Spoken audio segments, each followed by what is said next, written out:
inviting civil society or the public to attend meetings. And this is a bit of a concern. So we see a strident divergence in the practices. One point there is, for example, in Singapore, even foreigners can attend deliberations of the parliament. In Malaysia, you need to secure permission, but generally, everyone is allowed access. Okay. So what can we say about this one here? There's a mix of good and bad practices. And it's an inordinate and patchy state, not all good, and not all bad at the same time.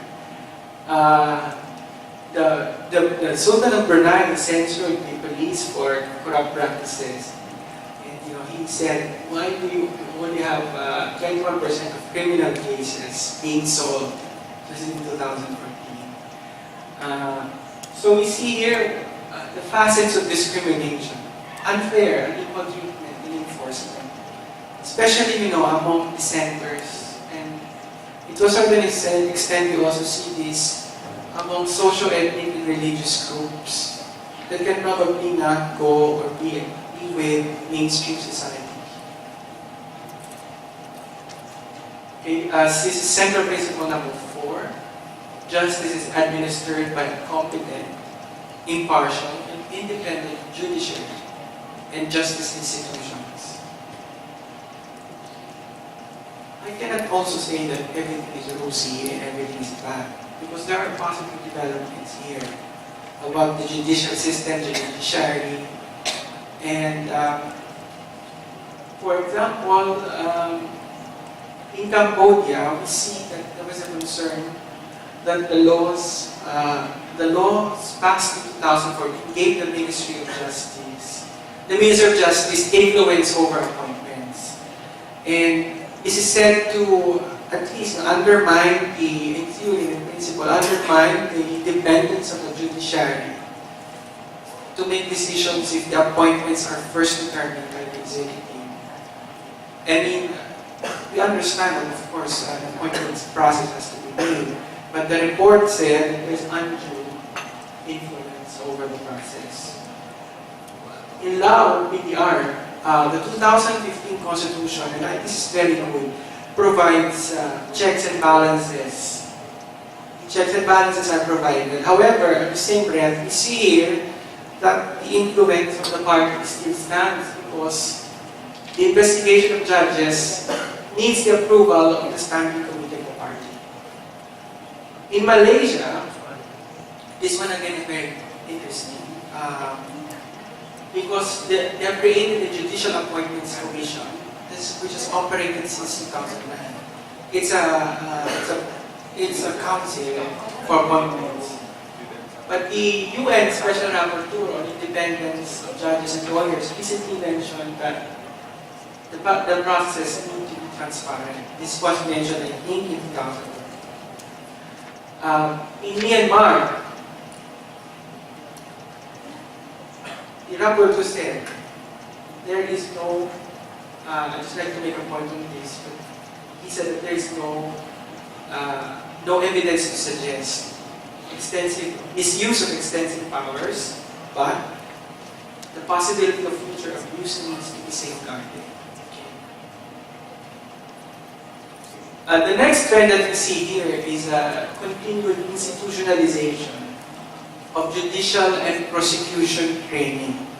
And this one is really, really, really positive. Because we see that there's a conscious effort in many ASEAN states to enhance judicial training, to instill competency in judges and in prosecutors. I just want to give you, and you will see that multifarious institutions have been built over time to really make sure that judges and justices and even prosecutors are trained well. Malaysia, 2011, we have the Judicial Academy. Vietnam, they have the Vietnam Court Academy just last year.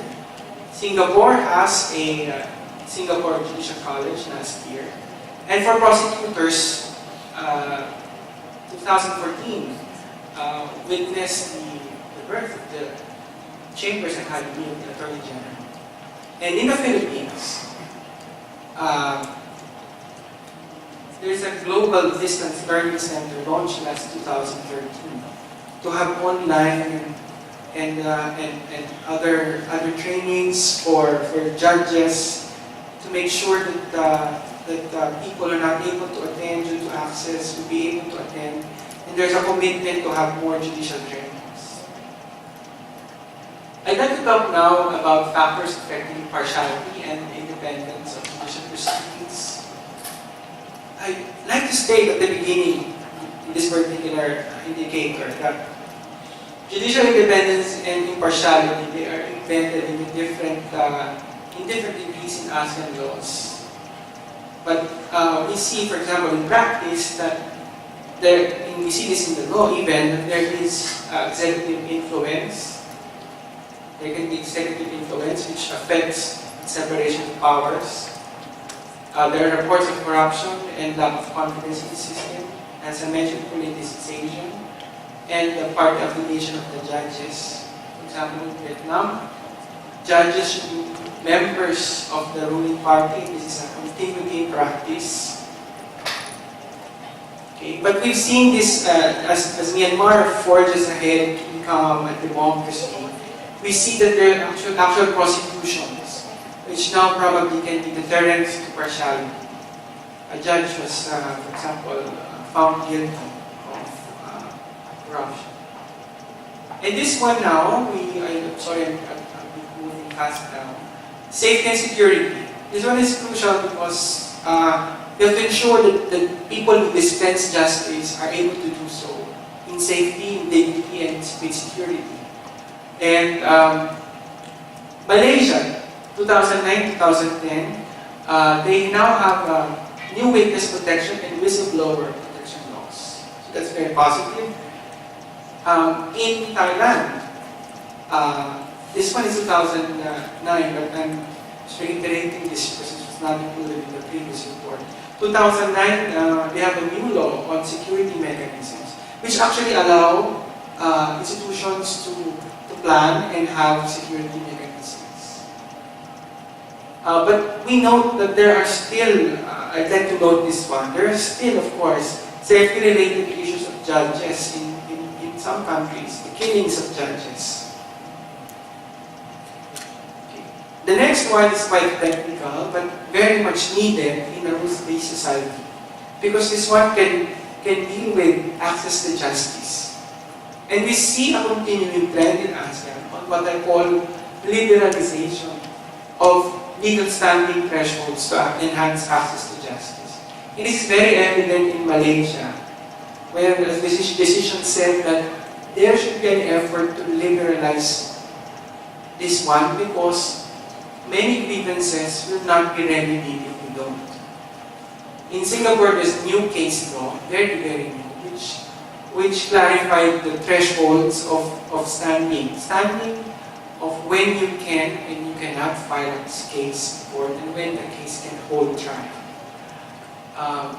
But I'd like to note personally that there might be a danger of judicial activism when the standings are quite very loosely made in law, in case law. This one, moving now, is dealing with assistance for persons seeking access to justice, including available and fair legal aid to all entitled. I'd like to note that we've made quite a progress on this. ASEAN states have made quite a progress on this because there's new assistance programs in Myanmar. For example, we have the People's Voice. They can, it's more transparent. They can say that they have problems, and then there's like a public desk, a public way for people to have redress. Next. And these are the laws, just quite new on legal aid. Indonesia, for example, where we are now here, passed guidelines on providing free legal services for the poor, 2014. this one is this one comes from the country report. There's a regulation of legal aid for the first time. Law providing also some sort of funding. Myanmar, just this year, they have a national program on free legal aid. Singapore, quite remarkably, saw that there's a problem when people, there's a cost problem when people want to file cases. And so they decided that we should have a CLAS class, which is a criminal legal aid scheme where the government will provide the seed money for this particular scheme to work, and they can get money from that particular scheme.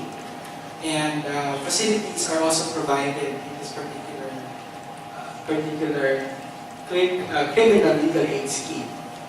In Malaysia, there's the National Legal Aid Foundation, which was established in 2011.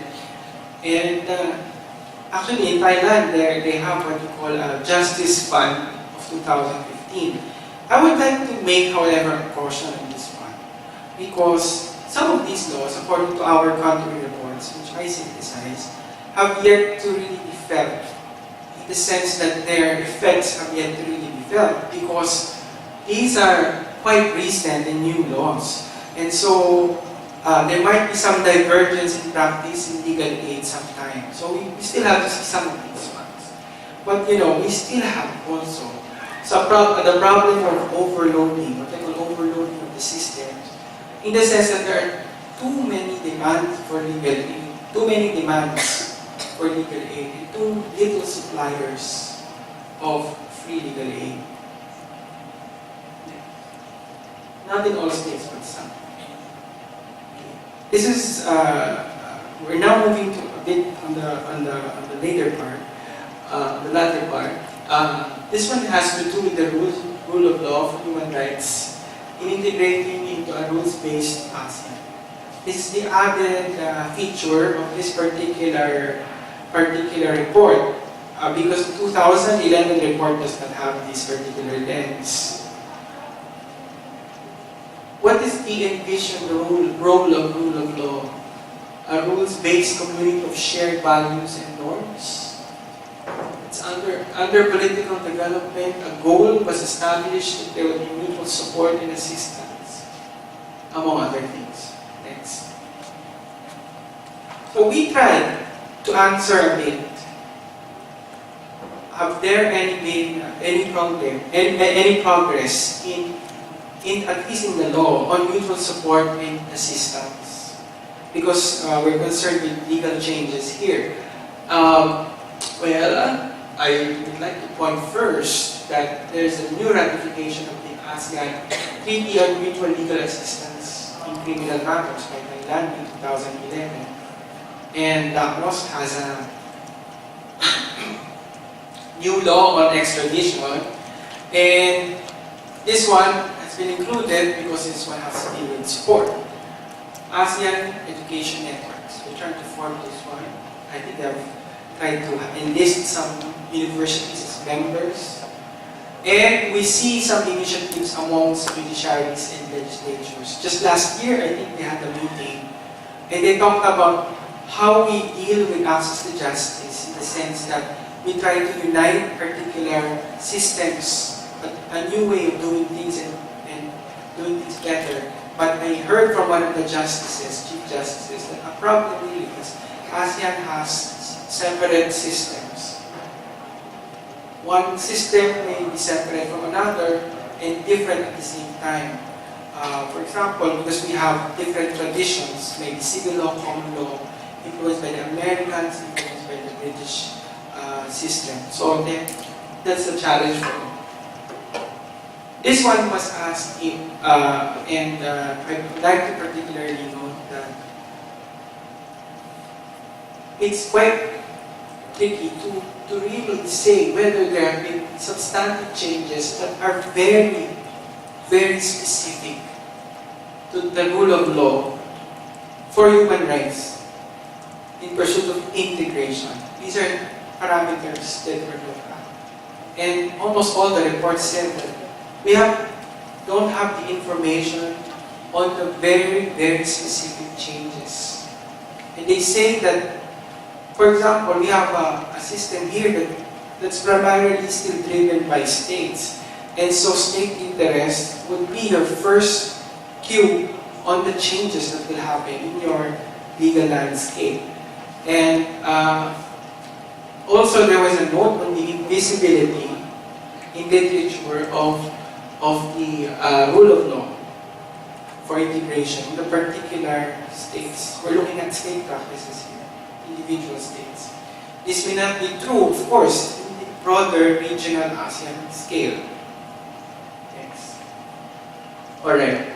On enactments of laws relating to ASEAN community blueprints and similar plans, of course there are new laws on economic integration policies in the different states. And we see that in forging ahead with the economic policies, many changes have occurred in the last 5 years. However, that's not covered by our discussion today because we're dealing with specific human rights changes for the rule of law and integration. But there are other initiatives in the pipeline. This one was passed also. Were there any steps which encourage building the rule of law and having stronger state institutions? This one reaches from the regional to the state in order to build institutions in the state. Again, we mentioned that, again, very, very specific to this particular indicator. We're still not yet there. There's still no particular step. Of course, again, in the regional setting, we have that. But specific to the state, there's none, according to the reports. But again, you see, as I said, probably nascent effects of integration of the building of stronger state institutions, because we can surmise that in the previous central principles discussions, there are institutions being built, right? For example, legal aid institutions that are being built. How strong they are, we're still yet to see that. That's why it's called NASA. I call it NASA. Of course, this one has to be answered. And question of this was, were there commitments or plans, initiatives in relation to ASEAN-wide commitments? Were there state-specific commitments? We see here that now we have the ASEAN Convention Against Trafficking in Persons, especially women and children. However, I would like to point out that there was a concern in the report that as state institutions, states primarily move as states. And so, a state would sometimes sign or adhere to a particular treaty if domestic law is already in line with that particular treaty. So it becomes a matter of a consolidation, or they call a consolidation of already existing normative values in the legal framework. I would also like to point here that it's a positive move, yes, that we deal with women and children because all the ASEAN states are parties to the Women and Children Conventions. It is also a good thing that it is a common platform to start things, and there's a value to this as a regional platform.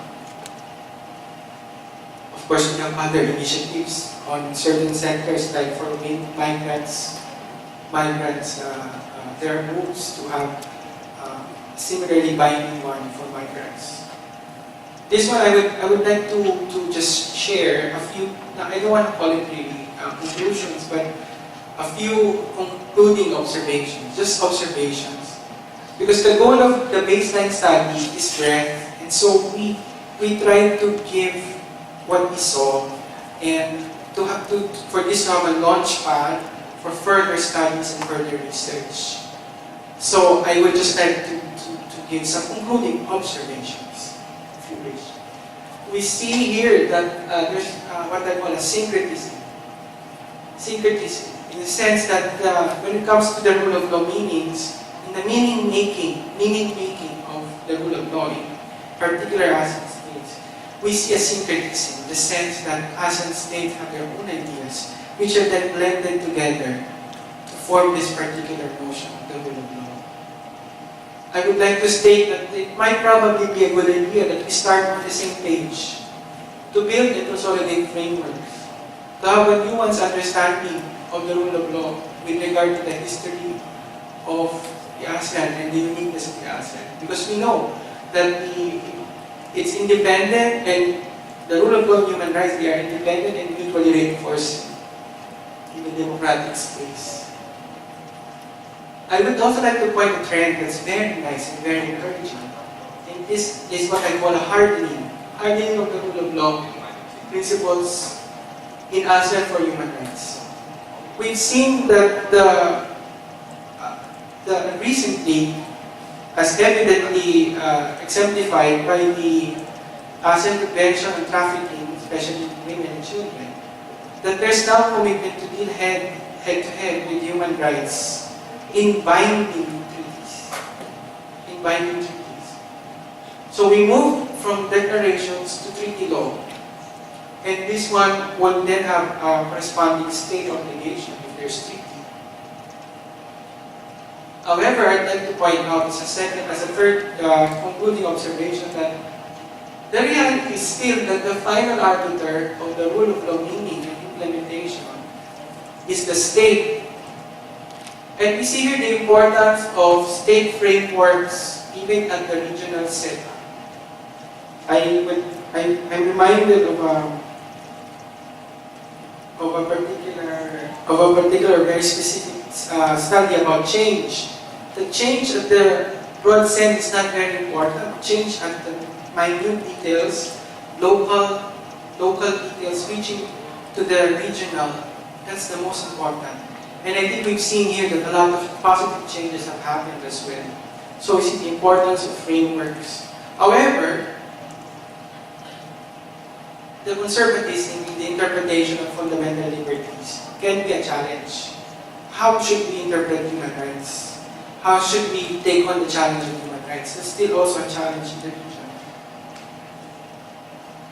Okay, I will try to be brief.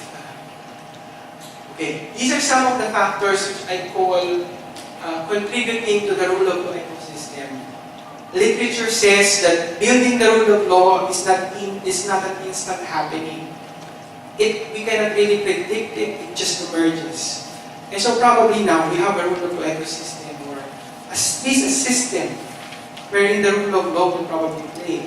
But it is affected by these other things which are evident in the country practices. Constitutional setups, separation of powers, and checks and balances. If there's no check and balance, arbitrariness will be a problem. Political ideology and approaches. Transitions and periods of change. Periods of change in positive or negative. Corruption in place of power or politicization.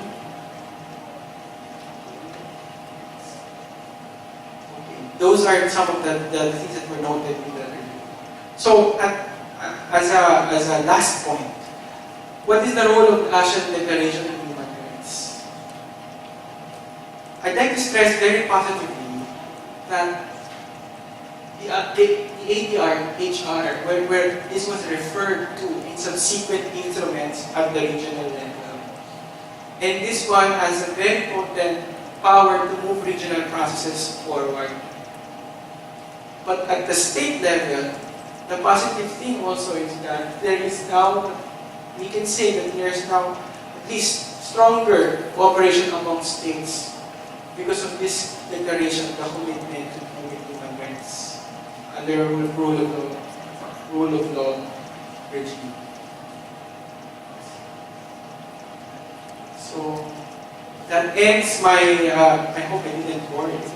I hope I provided some insights. I provided the lay of the land, so to speak, comprehensively. So thank you very much, and thank you for your time. Thank you for coming. Thank you very much.